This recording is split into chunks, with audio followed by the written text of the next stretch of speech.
Welcome to another podcast episode of the Night Shift Deputy. I know it's been a little bit since I've made videos and posted anything.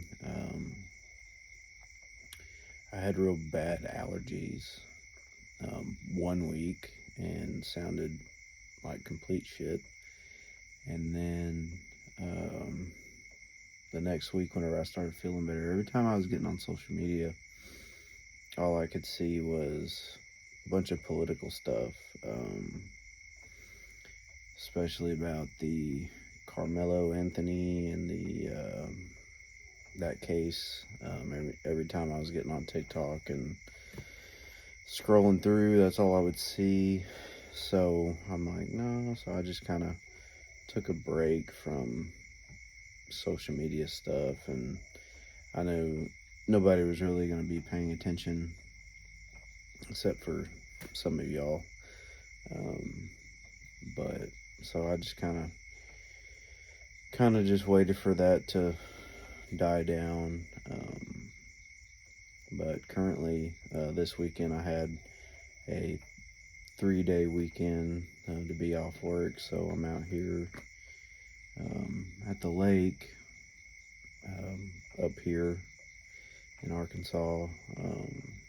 Family's here, and we're just all hanging out, just having a good time. Smoked a pork butt for the first time. That was really good. Turned out really great. Smoked it all night long, and turned out really good. So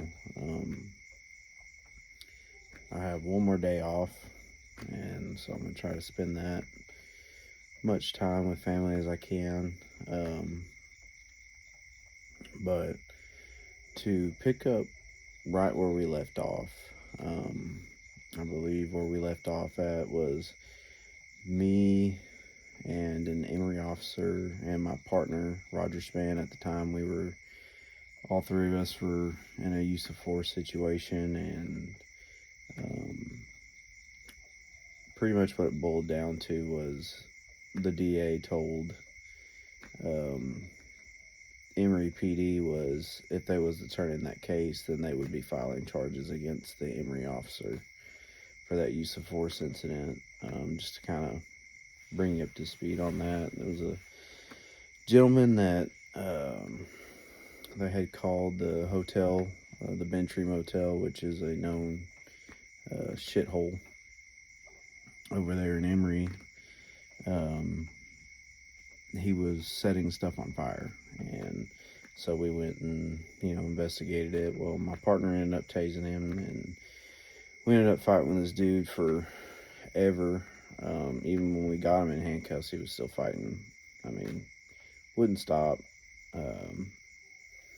But once we finally got him calmed down, under control, and then whenever the Emory officer, when he would turn in the case, they were making a big stink about it. The DA's office was. They said, if we was to turn in this case, then we'd be filing charges against the Emory officer. So that was the first time that I had seen how the DA's office of Rains County, how his outlook was on law enforcement. And so after that incident, we just kind of, we didn't really want to do anything. That kind of put a big damper in being proactive or anything like that, because it's like, well, we send the case down the hill, it's not going to go anywhere because he's soft, and he's wanting to just go after law enforcement like that when it was, cut and dry. But luckily, when the ranger had looked at it, he pretty much said, yeah, every bit of that was justified, and he even had it said that we could have shot that guy and been justified. So if that didn't tell you anything. But after that, so at the time, we were getting slots for deputy positions every year, and we started getting a big influx of Van Zant County deputies that used to work in Van Zant County.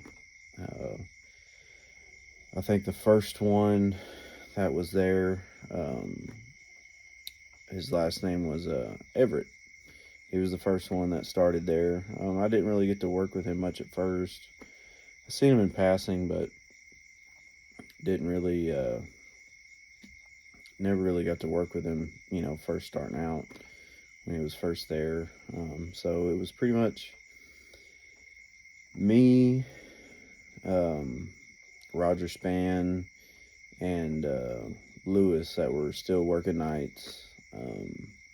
They were having some of the Van Zant County guys, they were working during the day, trying to get, used to how Rains County stuff was, how it operated. But they were, they were having a lot of issues down there in Van Zant at that time.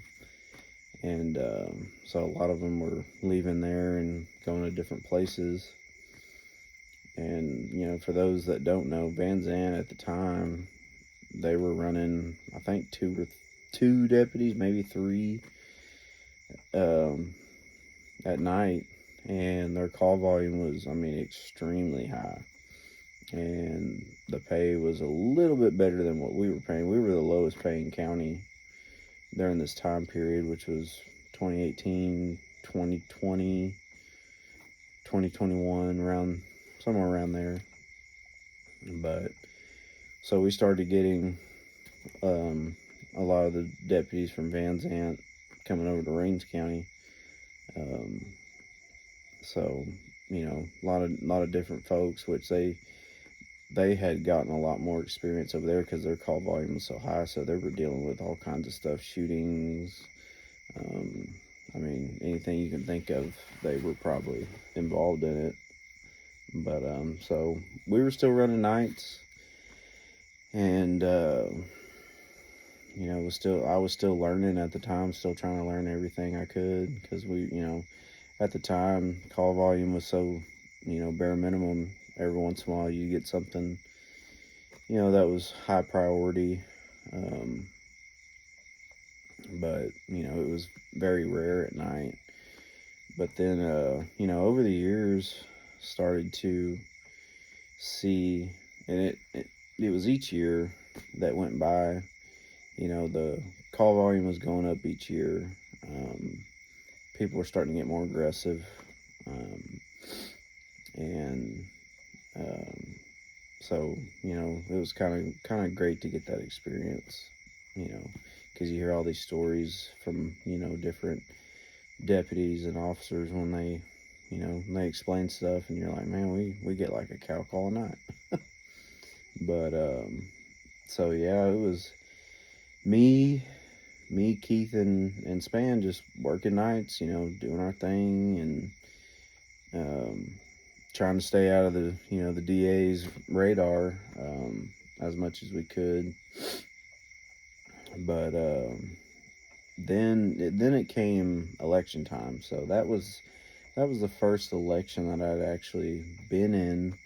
And of course, I didn't understand until then how that worked. Election, there's an election of us, whoever gets elected sheriff, kind of depends on if you have a job or not. But, during that election time, it was a, kind of not be so proactive, and, I didn't really understand that, because, if somebody broke the law, they broke the law, right? But, you were just, especially working in the county, you want to get everybody to vote, but it didn't really make sense. So at the time, it was our original sheriff, which was Sheriff Traylor, that was running, and another person that, and his last name was Jenkins, which he's the JP, still the JP of Rains County right now. But I had run into Jenkins a couple times, not very much. And of course, everybody was talking about horror stories about, Jenkins, and, throughout this whole time, we were always told that, if he won, he was going to fire everybody. He was going to fire everybody. And so during this, election time, we didn't stay at the office at all. We didn't try to get involved with the whole political thing because we were kind of under a microscope. They were trying to figure out, because there was somebody at the department at the time that was, I guess, feeding information to Franklin, and which he had a lot of good things he wanted to do, like more training and, try to get pay up, which our pay was really low. And, we were seeing all this stuff, and I didn't really know him that well. So, I was just, my thing is I hope, whoever got sheriff was, I hope I still kept my job, right? That's what everybody hopes for. And so then Rains County came up with a narcotics task force, which was, I guess, a bunch of individuals, people from different agencies, all working together. Me and my partner, we didn't really get involved with them. We just kind of let them, do their thing. We didn't want to really get in the way, mess up with whatever they had going on at the time. We just, if we had information, we passed it along. Like I said, we were just trying to stay under the radar. I was still new to that world. Still searching every car that I pulled over that, gave me kind of weird vibes. Couldn't find nothing right. Every now and then I'd find like weed, but I was wanting to find, bigger stuff that was, important. Because, let's be honest, nobody's really looking for marijuana unless it's pounds of it, right? But, so, election time came to an end. Our original sheriff, he had won, so, we were all, we all kept our jobs. I remember going up there the night of all the voting and stuff like that, so we were all sitting around just kind of waiting, and I remember they came in and they said that, our original sheriff had the most votes, and the other guy on the other shift at the time that was working, he's like, well, I guess we better get back to work. But, so, we all, went back to our daily routines and everything like that. But my partner, Span at the time, he was looking for another place to go.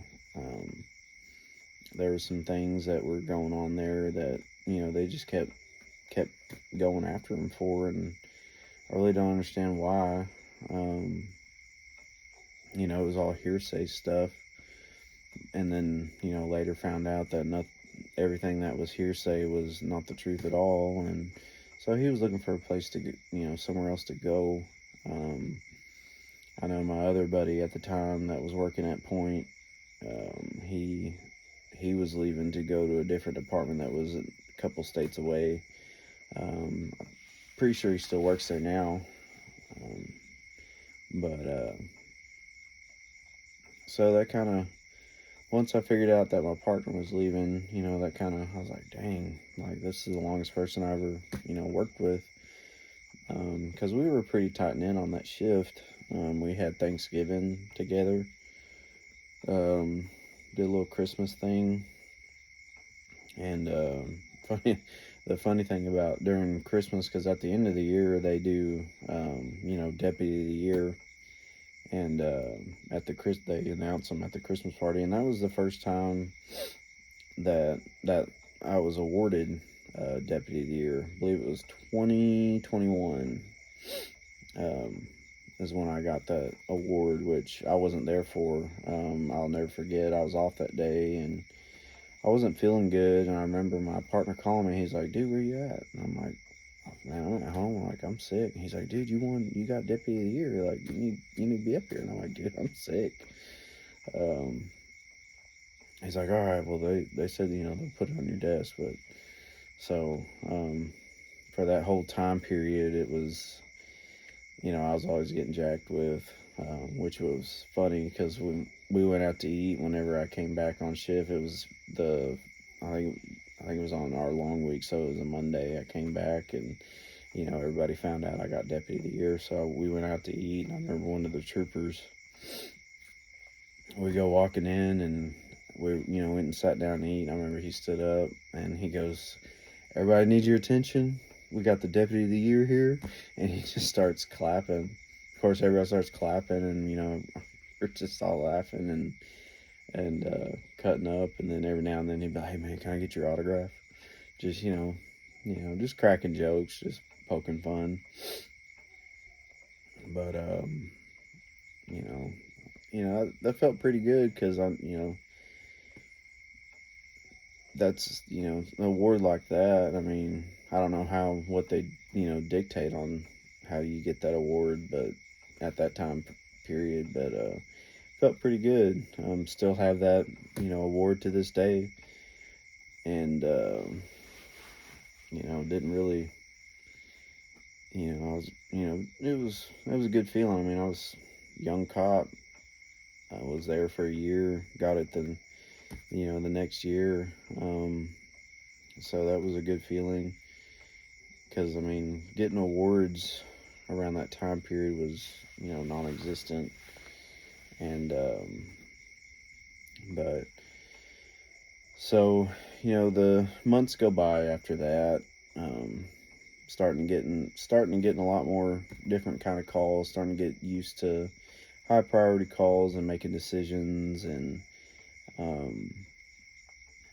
just getting exposed to a lot of stuff, which, still had a lot to learn. But I'll never forget the day that my partner, he came up to me one night and he's like, hey man, I got this job in Galena, Alaska, to be a police officer up there. And he was telling me about it, and he's like, dude, I get you and Lewis to come up there. Y'all come up there with me, and we can all go up there and go be cops up in Alaska. Which Alaska was beautiful. I always seen videos and pictures of it, and I didn't take him up on his offer. I had family in Texas, and I just that was a lot. I had a girlfriend at the time. She had kids, and so that was a lot to have to leave behind.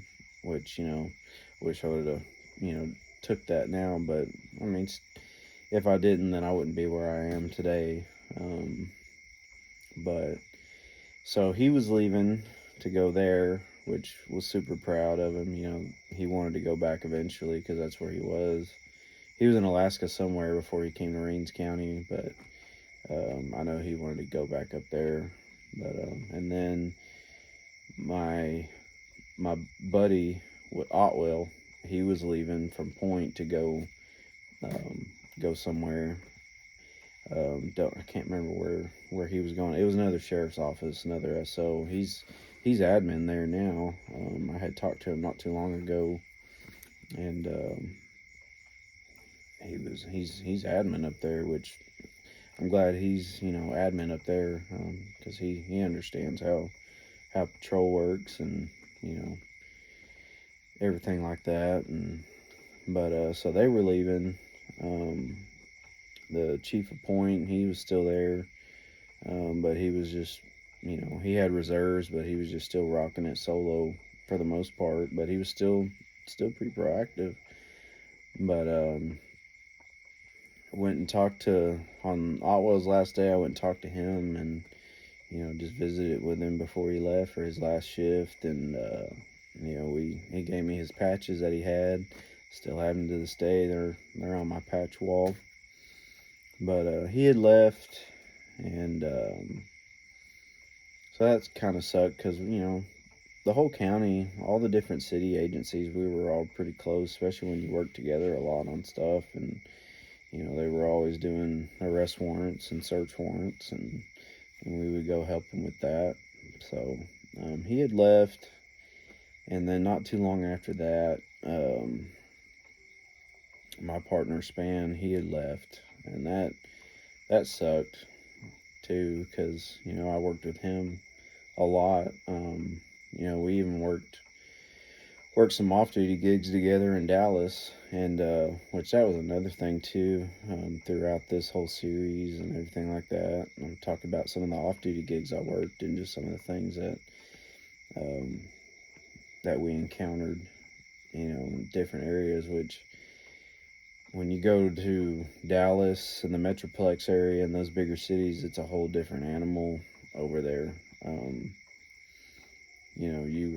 You were definitely looked upon very differently. But once, you started talking with folks, people would start talking to you, and, it was just, I don't know, it was just different atmosphere over there. But I remember when my partner left, I had bought him this K-bar. It was kind of like a machete type knife, and I had gave it to him. That way he had something, when he got up there to Alaska, because, up there it's pretty much, it's still kind of, you gotta kill to eat, stuff like that. Still gotta kind of survive. It's not like being, down here where you can go down the road and get Jack in the Box and, or go to Walmart. Up there it was different. You had your job, and then you had another job, which was going out and getting food. But I remember he sent me a picture of him using that machete, and I wish I had it to this day. But we talked all the time whenever he left, and every time I was like, "Hey man, you can always still come up here." But he had sent me his patch from his department, which I've got it still to this day. But so he was gone. We were still short-staffed a little bit, and so it was just me and the city officer, Lewis. So it was just me and him working, working the streets at night for a little bit. And there was times that Lewis would take off on the weekends, which, probably so. I mean, you got to take your days off. I wish I would have learned that too. But so then it was just, me for the entire county after midnight. Never forget, I would stay up at the office, because how the sheriff's department, where it was located at, it was in the dead center of the county. So it didn't make much sense to go patrol the far corners of the county and then you get a call, because it never failed. Even when we had people on the street, you would go out in the county and patrol the county road. You'd be somewhere off, and then you get a call on the opposite end of the county. It never failed, every time. So there was a dispatcher, male dispatcher. He was on our shift, so he worked nights with us, so we pretty much knew who our dispatchers were. But that's where I was, sitting in dispatch, just waiting for calls. Didn't make much sense to go out and try to get into anything, because especially if you're by yourself. Went to a bar fight by myself. I showed up. Of course, the chief of Emory Fire, that was a reserve for us, he showed up. There was one trooper in particular, Trooper Moore. You would never know he was there until he just showed up. He was definitely a different breed, but it was nice knowing there were still people out there. If you needed help, they would show up regardless, because they would know, they would troopers would scan the radios and listen to see who's all working the reins, and so they kind of went wherever, where the help was needed. But went to a bunch of calls by myself, handled them just like I would, made decisions. I was at that point where I could make decisions on my own, and that's whenever I got my first actual female partner. We had another female that worked at the sheriff's office at the time. Her husband actually was a police officer in um, a different city out of the county. Um, but that was the first time I had actually had a female partner, and she came from Van Zant, and she was involved in a big standoff that ended up, the guy had killed his girlfriend or mother, something like that, and the guy come out shooting, and one of the DPS troopers that were there, ended up shooting him, and so she would tell us that story, and she was pretty squared away. I mean, she was very knowledgeable. You know, I was kind of, iffy at first having a female partner because I'm like, at that time I'm like, female, like, but I understand females can do the job too. But it was more or less I didn't know, I didn't really know much about her, and started learning, more about her, knowing that she wasn't afraid of anything. So that made me feel a lot better. So then it was us working the county at night, and still, low call volume at night, but every now and then we'd have those priority calls, and handle it accordingly. I'll never forget one call we all went together on. That was the first time I ever went hands on with somebody. The guy that some of y'all might know, Ricky Bell. He was trespassing, which he did this all the time. He would be trespassing on somebody's property, and they would call wanting him gone. So I remember we went, and he stayed in this little bitty shed in the back of this house, and so we went and knocked on it. We knew he was in there because we hear him in there. Of course, he swung open the door, come out with this lampshade. I'll never forget it. He come out with this lampshade. Well, he throws it. Well, some of y'all that know, Ricky Bell sometimes carries BB guns, sometimes a machete. So he turned, as soon as he threw it, I remember he turned around and was going to walk back inside, and I'm like, no, because I don't know what he's going to go grab. So I remember I just bum rushed him in, picking him up, slamming him on his little mattress he had laying down, and got him in custody, and we tried to take him up to the jail. And of course, at the time, the jail didn't accept him because of how he was. He never showered, and the jail didn't want to deal with him, period. So the other alternative was we took him to Terrell State Hospital, and I think he stayed there for a couple of days. I'm surprised that he stayed there even for a couple of days, because anytime we were taking people up there, it was like they were releasing them that night. Even when we had evidence of them wanting to harm themselves or anything like that, they were just always releasing them, and then we were dealing with them the next day. There was a guy named Jesse Childers. We were taking him up there constantly. Never failed. They would release him the next day, and he'd be out doing the same stuff. Screaming at people, talking to lampposts, and just, that dude, was seriously crazy. But it was just like, we would take him there to get him help, and they would just kick him right out, and that's what some people don't understand, especially civilians. They don't understand that side. They don't see that side. They're like, well, they need help. Well, police officers that are taking these people to these mental health facilities, they're kicking them straight out as soon as they get in, because they just don't want to deal with them. They don't. They'll rule it as they're under the influence of narcotics. That's why they're acting that way. And shit you not, you can talk to any officer, prior law enforcement guys, and they're going to probably tell you the same thing. I know it was the same for us.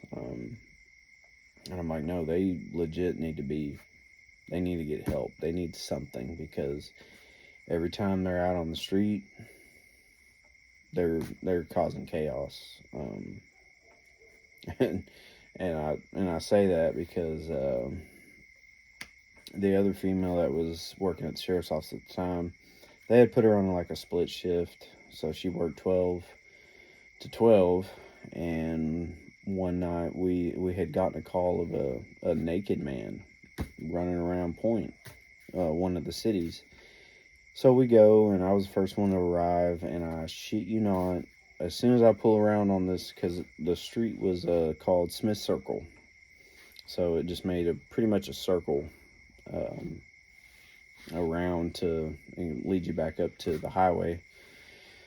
I remember pulling down, shining all my lights, and I could see a naked man bending over in front of his car, or in front of somebody's car, spreading his ass and just fingering his ass. Like, I swear to God, you can ask people that used to work there.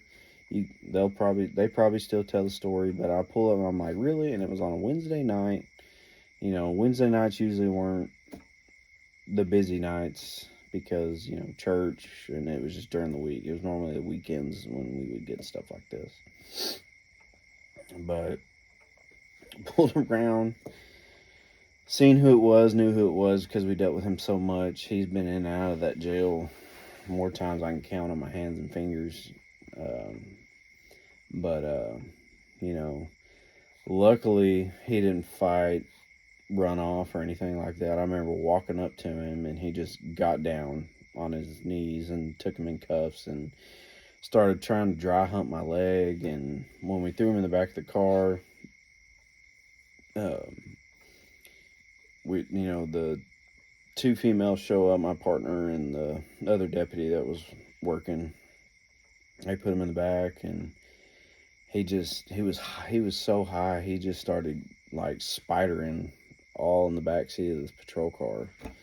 And the jail took him, and he was just so high. I mean, it was crazy. But that wasn't, that was nothing normal. That was normal for him, because when he was high, he was crazy. When he wasn't on anything, he was a pretty cool dude to talk to. I've had normal conversations with him. But then when he's on, meth or alcohol, he wants to fight everybody. But so get him in there, and of course everybody's talking about that. Oh man, that guy was fingering his ass. Of course, when we showed up that night, everybody's outside fucking videoing on their phones and everything. And it was just that was wild. Never forget it. But it was just, it was just crazy that something like that, which Rains County has always been known as the biggest dope problem in the world. You just can't tackle it. You can try to, but it was just always, everybody came to Rains County, with their drugs. Which I'll explain more on that later. But we were always getting information on different houses. It was just so much out there, and stuff we didn't even know was there. But we were always told, well, don't go messing with that, or and so after that, that's when I started realizing that mental health was a big thing in Rains County, because we were always going to suicidal subjects that were armed, or we didn't know they were armed, or going to DOAs that were suicides and stuff like that. So, but the problem is that when we would take some of these folks to these facilities, they weren't getting any help at all. They were just kicking them out, or some of them knew how the system worked, and we would drop them off, do an APAL, and they were out within a couple hours, because they said just the right stuff that got them out. But The narcotics task force that was formed, they were doing pretty good stuff, which I didn't really, ask a whole lot of questions because, I didn't know, still didn't know the new people that were coming in, but, they were doing pretty good work. One guy, he was doing pretty solid work. I'm not going to mention his name because he still does that kind of stuff. But that's when we started working with Hunt County SO, and that was the first ever time I got to see their SWAT and how they handled stuff. So during this time, we were doing search warrants and stuff like that, and that's when we came up with the idea of starting our own SRT team. And this was before Otwell had left. So there was a bunch of us that wanted to start up an SRT team. There was another deputy there that was, he was in control of the program where we can get vehicles and stuff like that.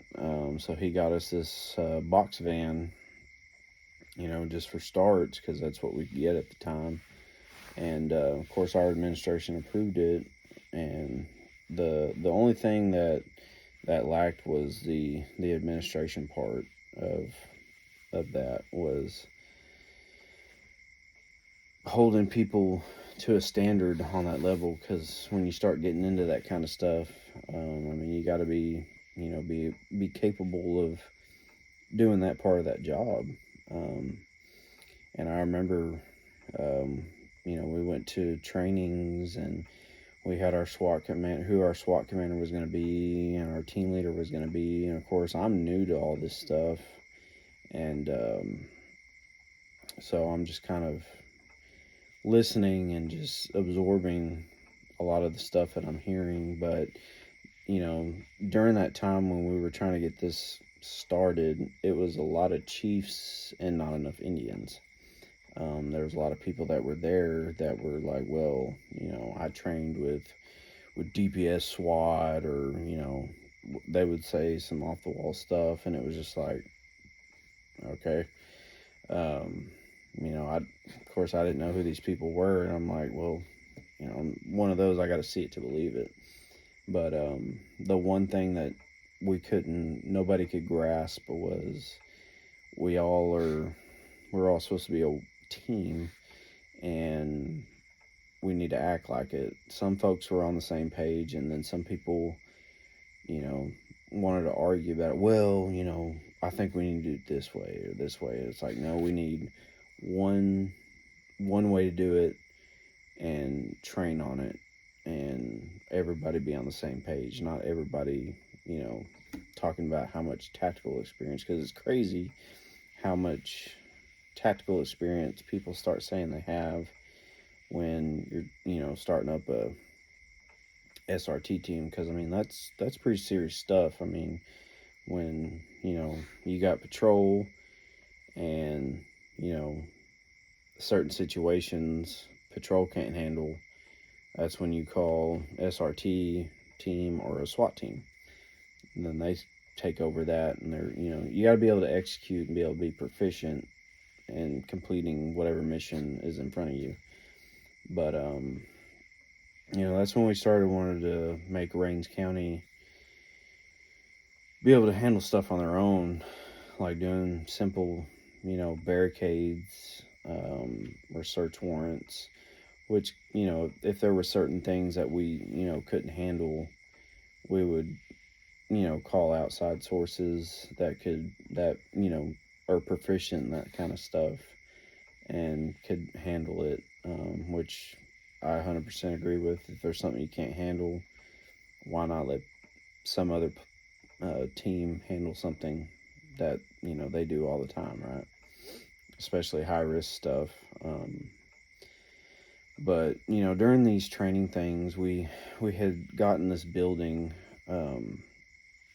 that was the county building, and we had made we can make walls, we could change up the room structure, and Excuse me. But run different scenarios and do different types of stacks and stuff like that. And a couple of the times that we were doing training on just simple room clearing, some folks were getting shot, and they would get upset. It's like, well, that's the reality of it. That's that can happen, especially during that kind of stuff. So that's whenever my administration, they started sending folks to SWAT school, and I was fortunate enough to be one, and the other female deputy that wasn't my partner, she was going too, and it was called Charlie Mike. Charlie Mike is what the school was called, and it was hosted over in Commerce, Texas. So it was just me and her going. So we had went, and it was a week-long class. I stayed close by, that way I didn't have to drive so far, because we would have to be there at like 5 or 6, and it was during October, and during that whole week it was just raining, muddy, awful weather. And I remember the instructor, he goes, well, if it ain't raining, we ain't training, or if it's raining, we're training. I can't remember what he said exactly, but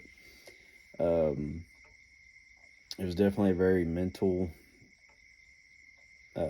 week-long class.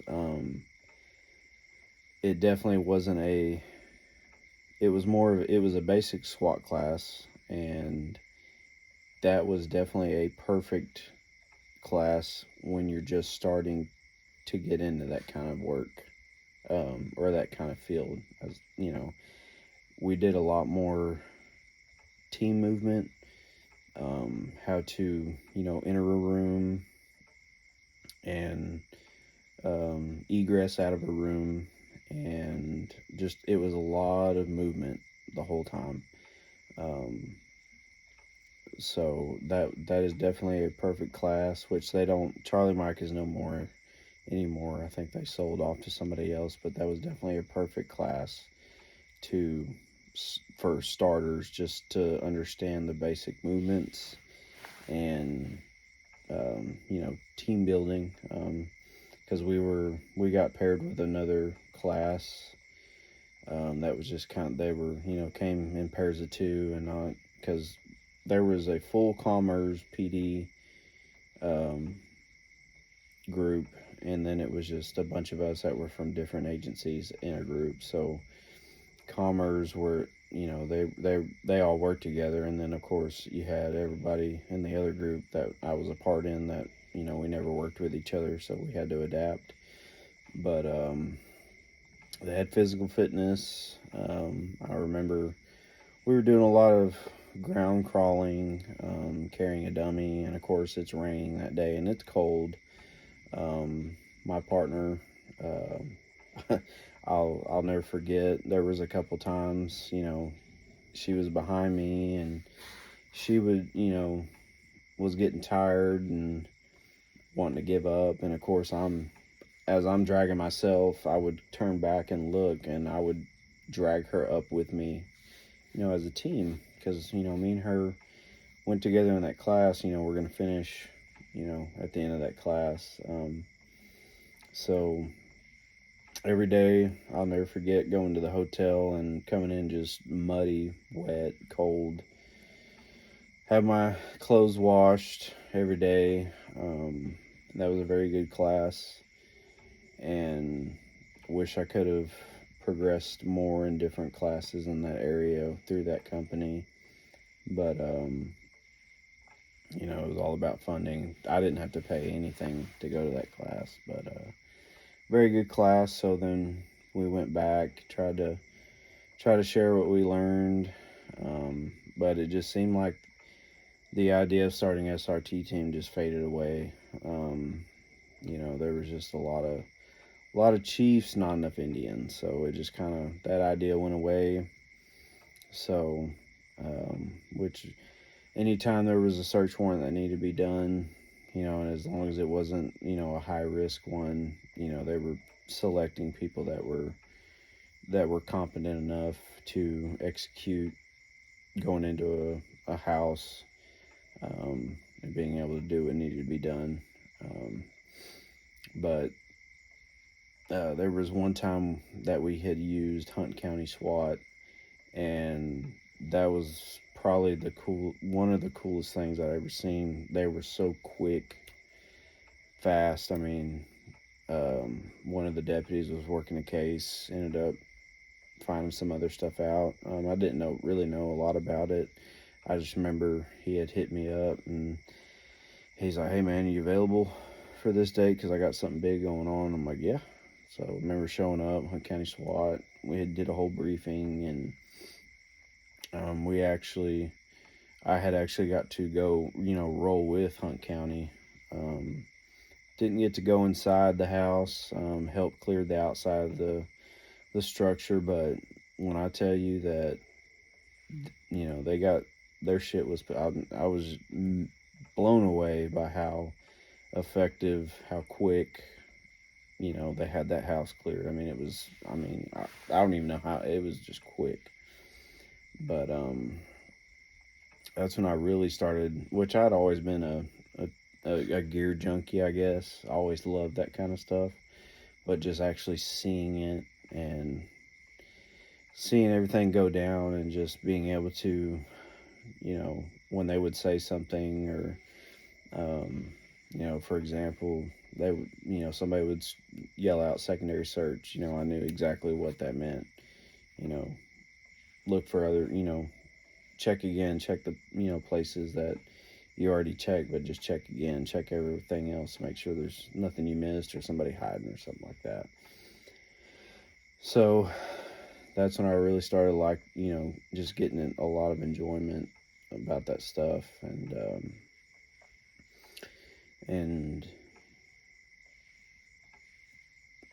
just seeing how much it was,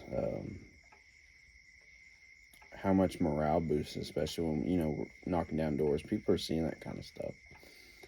But so after that, it was back to, regular patrol stuff, answering calls, doing our, normal things. Still the same crew on nights. It was me, Officer Lewis, female partner. I don't know if she's still in law enforcement anymore. The last time she was a reserve officer for one of the cities, because she eventually left Rains County, and I can't exactly remember why, but she ended up leaving.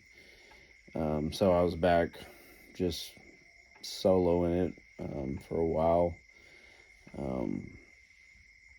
I'm pretty sure they had put me on. They had moved me to days because that's whenever they tried to start a rotation, thing where, they rotated night shift guys to days and days and nights, and let everybody get the, the nighttime stuff. But when they had moved me to days, I was partnered with, a deputy that nobody really liked to work with. He was kind of older. I believe he was a deputy in Idaho, where he was a deputy at. But he was very knowledgeable. He taught me a lot of stuff as well.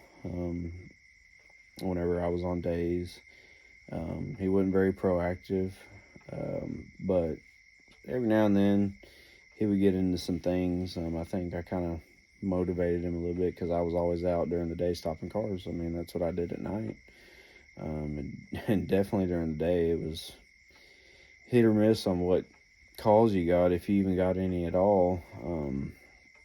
So if you weren't getting calls, you need to be out there doing something, right? So every now and then he would get calls, but he did take off a lot on the weekends. So I just got used to working during the day by myself on the weekends, and because he had doctor appointments for his kids that he did. I mean, can't really hold that against somebody, but so I would check on 6 a.m. and about 12 o'clock in the afternoon, 1 o'clock, trooper would check on, so I knew I had somebody. But other than that, I mean, there really wasn't much going on. Every now and then, you would catch, a priority call, especially, it would be usually like early in the morning. But, and during this time as well, one of the deputies that came from Van Zant, he had went to canine school during this time, because we didn't have a canine at the time. We were having to call other agencies' canines, so he was able to go to that school, so that way we could have a canine, which was very nice. But he was still in school during that time, so we were short staffed. But I was working days, doing my normal thing. But enough about that. I'm gonna move into something else. All these new officers now that are coming into this field, and ones that are still in it, that have been in it for a while. Take your days off. If you got vacation, take it off. Take time to be away from that environment. That's one of the things I didn't do during my time, was take days off. I worked all the time. I was in it. Heart and soul was in it. I wish I would have took a lot more time off than what I did. But the thing of it was, and there was one time in my career that I had took vacation, and then the whole time I was at vacation, I was so sick to my stomach to take vacation, because I was like, man, what if something happens, But take your days off, go enjoy it, be with family,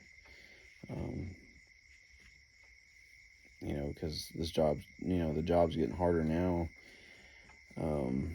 I listened to a podcast the other day, and very truthful what he said. A lot of these officers get in these use of force situations, and then you get people from the outside looking in on it, and it's kind of like a sports. The commentators, or whatever you want to call them, they're looking in on it, and they're just the administration's watching in on it, and they're like, oh well, that punch was okay, but the second one, and that's what's so just awful, is you got all these people that are outside looking in, and they're just armchair quarterbacking everything that anybody does, and especially some of the folks you work with, they're doing it too. And this job has changed a whole lot, and it's a whole lot different from the military, which I've never been in the military, but law enforcement now, it's like everybody's out to get everyone, of their own. It's like anything they can do to make themselves look better, they're going to, do it. And if it takes throwing somebody under the bus, they're going to do it. It's not everywhere, and I'm always going to end it with that, is it's not every department that's like that. There's still some good ones that are out there that are standing up for their officers, but unfortunately there's some departments out there that are not that way. And if you're at one of those departments, then you should probably find something else. Don't wait until it's too late and they try to just destroy or damage your career before you find something better that's going to make you a better officer. But I was going to go somewhere else on this talk that I was talking about. But dang, I done had it and then I lost it. Yep, can't think of what it is. But when everybody sees this video, it's going to be Monday, so I hope everybody had a good weekend. Try to spend as much time with your family as you can. Because, You know, when certain things happen, that's all you really have is your family and a small group of your friends. And you know, that's all you're gonna have. But oh, I know what I was gonna go to. So there's a Facebook page. I believe it's called Christie's Water Cooler. I believe it's what it's called.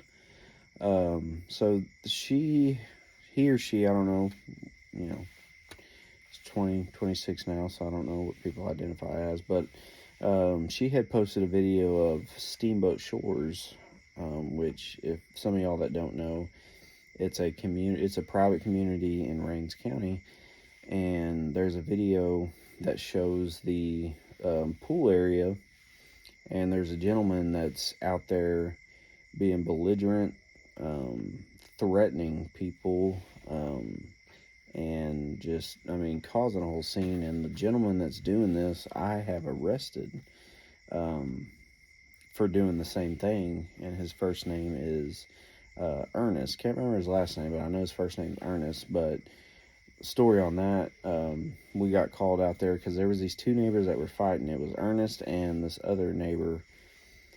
Because Ernest would always play his music so loud all the time, and the neighbor would always come out and, you know, didn't like it, which they were older, but they were playing their music during the day. They were out cooking out, you know, wasn't really much we could do, but they would come out and just start instigating it all the time. Well, we had gotten a call, and I remember pulling up, and Ernest is, as soon as I pull up, he's jumping in the street, just acting a fool.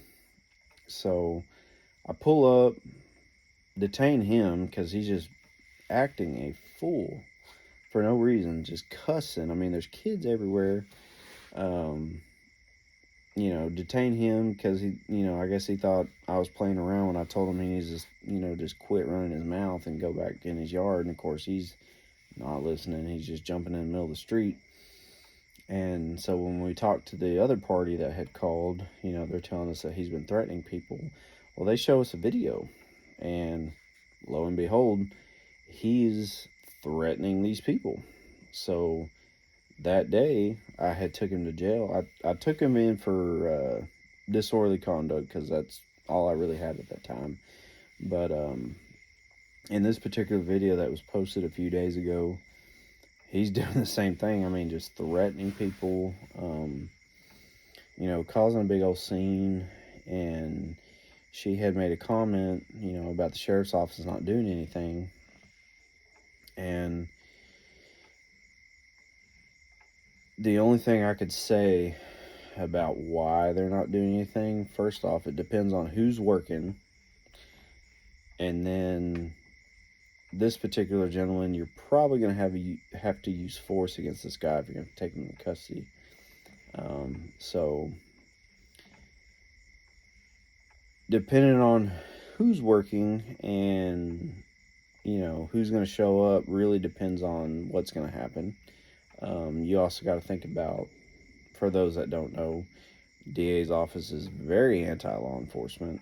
You can say all you want to about how they're not, but they are. I'm living, walking proof about that. And then the other thing is the department's not going to back them if they do get into a use of force situation. Because, I mean, let's be honest, any use of force situation from an outsider looking in, it's not pretty, period. When an outsider that wasn't there that day and doesn't understand how that stuff works, when they look at the video, it's not going to look pretty. I've never seen a perfect use of force ever, or heard of one, or any of them that's been, you know, ended up, you know, just fighting with somebody and it was just all great and sunshines and rainbows. Because, you know, nowadays, everybody that's still in this job that understands, they know that people have developed this sense of entitlement and believe that if they do something wrong, they don't have to listen to authority, which I don't understand that at all. But so back to that is, you know, department's not going to back them at all, just because of the new administration that's there in Rains County now. Um, I can personally tell you that because I've lived through it. Um, but DA's office is probably going to go after whatever officer that, uses the force on them, or depending on who's working that shift that day. Um, because, I mean, let's be honest, some of the folks that are there in Rains County now, I mean, they're soft. I've heard of a lot of incidents, and these are things that people are telling me that are working there. So, I mean, you can't really, say anything like, oh, he's making it up. No, these are things that people are telling me that work there. But so there's a lot of factors that go into why nothing was done, and that's what they're making a big stink, about it. Which something should have been done that day. If you had the chance, go check out her page. I don't know anything about her. I just know she just posts a lot of stuff about different places and different things in the East Texas area. But the administration that's there now, they're very soft. Get into more of that later, but that's probably why nothing was done, because of the simple fact of who was working that day. Administration is probably not going to back them if something south goes happen while they're conducting their job, or their, everything, whatever happens. And then once it gets down to the DA's office, they're probably going to go after him because he sits in this world of, you need to, just for an example, if somebody's armed with something, you should beg them to stop. Or if somebody's attacking you, you should try to talk your way out of that situation. And, there's just sometimes you can, sometimes you can't. But not to discourage, because a lot of people were upset about that. And then apparently, I guess after the fact, somebody somebody that had made a comment on this post, allegedly. I'm not 100% sure because I haven't seen anything about it, but somebody had made a comment on their page, and then somebody went and shot at whoever made this comment that they didn't like. But they ended up getting arrested over that, apparently. Don't know that 100%, but that's usually how it works. It takes something like that for something to get done, when you could just solve the problem by just doing it. Because I've arrested that guy for disorderly conduct because he was threatening people. It was on video. There was time, date. I mean, I had everything there. And when I pulled up, he was already causing issues. So that was one of the things. If I went into Steamboat Shores and could find, if there was a crime that happened, I would do everything in my power to make sure I did my job. Because that place has a whole story of its own. There was talk of anytime we had drove in there was people telling whoever, anything that was going on, they were telling them, the cops are here. There was a lot of drug dealing going on in there, a lot of it. Apparently there was an airboat that was moving drugs from one side of the lake to Steamboat Shores. Everybody talked about it. At one time when I lived by there, I could hear the airboat at the times that people were talking about. And the only way that anybody would get involved is if we had video of it, or made an arrest out of it, or something like that. So it was really hard. But I've personally heard the fan boats go at 2 a.m, driving across the lake. But for anybody that's kind of curious on why nothing was happening that day, or why nothing was done, was a lot of people there, they're afraid of repercussions of doing their job. The ones that are willing to do it, they're, everybody's kind of afraid to do their job, or they don't want to do their job, or they're scared to do their job, one or the other. But I can tell you, if I was still there, that guy would have went to jail that night, period. I mean, no ifs, ands, or buts. If I got it on recording, date, time, that if there's a crime that happened on video, somebody was going to go to jail. But, it's a whole different animal over there. And I feel sorry for the ones that are working there that are, wanting to do their job, but they're, hands are very tied. And when you hear those deputies that are saying that, is because it probably is because they know if they do something about it, there's going to be repercussions about it, or they're going to get judged for what they do. It's a win-lose situation. You come into that job, and especially that place that I worked at, you want to change stuff. You want to, fight crime. And, when you do that, it's like some folks don't like that. And it's like, okay, that's what I get paid to do. But if it's something that involves them or hurts them, then they want something done. But if it's something that doesn't involve them, or, they want to sit there and criticize. So I don't want to say blame them 100% for that incident, but it all depends on who was working that day. And it really depends on who was working that day, and their thought level was, which I'll get into more about that later. But that was just something I saw, and just kind of wanted to talk about it a little bit, because there was a time in Rains County where we were able to do our jobs and we had support from our administration, but then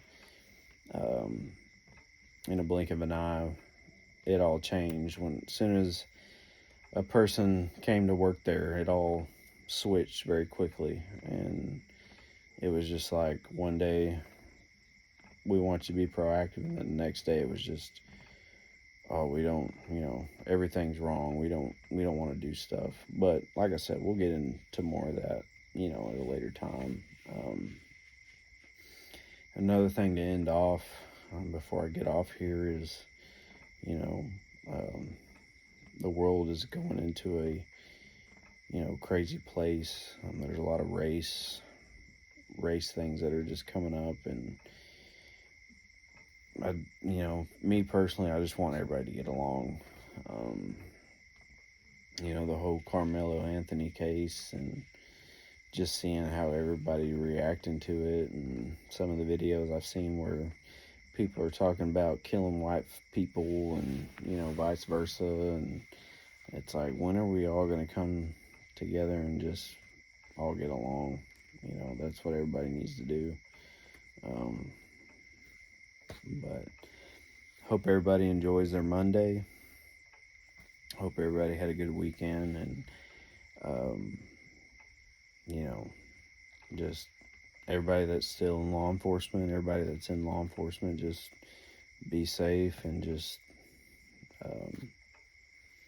keep your head on a swivel, because everybody's watching.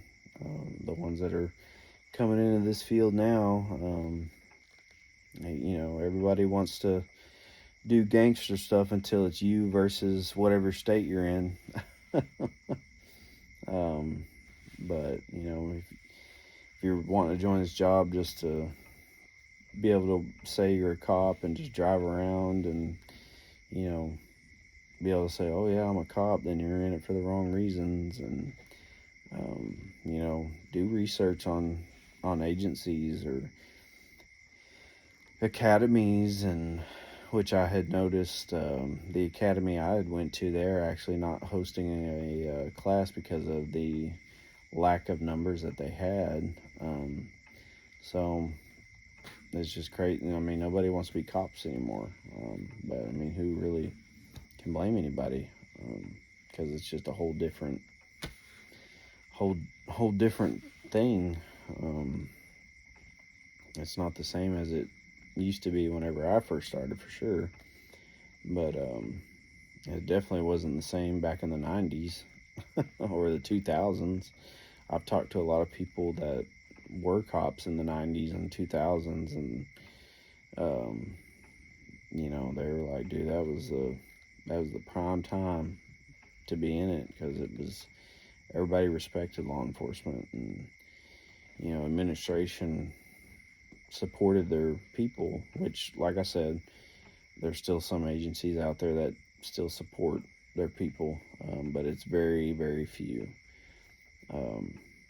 people that do now, and it's hard to tackle, how you can pick who's going to be the chief or who's going to be the sheriff, because anybody could anybody can say a bunch of things that sound good, and then once they secure that spot, and then that's whenever everything changes, because they know they're good, and that's how a lot of it's going on now, is people say what they need to say to get to the position, and then after that, it's a whole, they pull a whole 360.